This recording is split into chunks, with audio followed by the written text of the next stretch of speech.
mga digma, isang mapagpalang araw sa inyo. So welcome back ulit sa ating site. So day 4 tayo ngayon. Bale, nag-install pa rin tayo ng partition wall natin. Ayan, yung dito na lang na side. Tapos natapos na natin doon, magka-cover na lang tayo ng hardiplex dyan. So ito yung ginawa natin, na binuhusan natin na concrete. Kasing kapal ng metal paring. Kaya natanggal na natin yung mga forma niya. So ito na lang, medyo patigas pa natin ng konti para mas matibay. Ayan. Ayan siya. So itong area na to naka-arco to. Ayan, naka-arco siya. Yung design niya. Ayan siya. Tapos yung dito na side pala, ayan. Mababa kasi yan. 360 yung taas dun sa plano. So nagtabas tayo niyan. Magkakaroon dyan ng roll up dyan sa area na yan. Dyan sa side na yan dyan, papunta dun.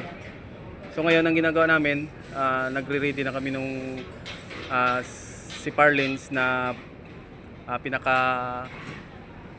catwalk natin dyan sa taas. Ayan. Diyan natin isasabit yung carrying channel natin. So yan, yan yung ginawa natin para mas matibay na rin. Kahit paano, pwedeng apakan nung electrician tsaka nung magdadacting, yung mag-aircon, yung CPR lens na yan. So bawat area net dito, may isa dito tayo na ilalagay sa area na to, sa tapat nung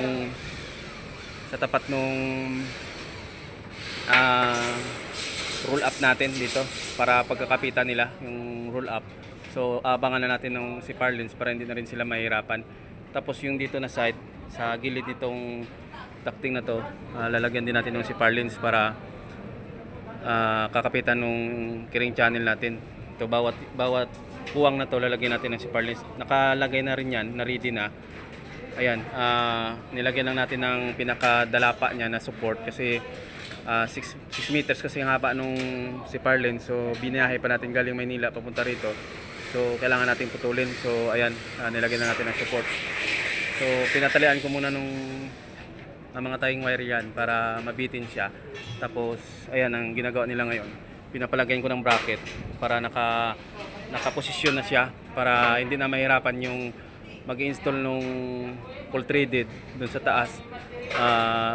May mga butas na rin pala yan para kapag hindi na sila magsukat-sukat dun sa taas, lalagyan na lang nila ng full threaded dyan kung saan area yung tuwid. So hindi naman kailangan kasi na nasa hulog talaga. Ang importante na sa tuwid siya na direksyon. So ayan, nakapix na yan dyan, ipapipix natin dyan. Tapos doon sa area na yun na may cyclone wire, palalagyan natin ng salo yan doon. Saka i-rebit natin para hindi gumalaw. Ayan. Tapos yun dito, piniprepare na rin na kinit. Yan, sila ni Ronnie.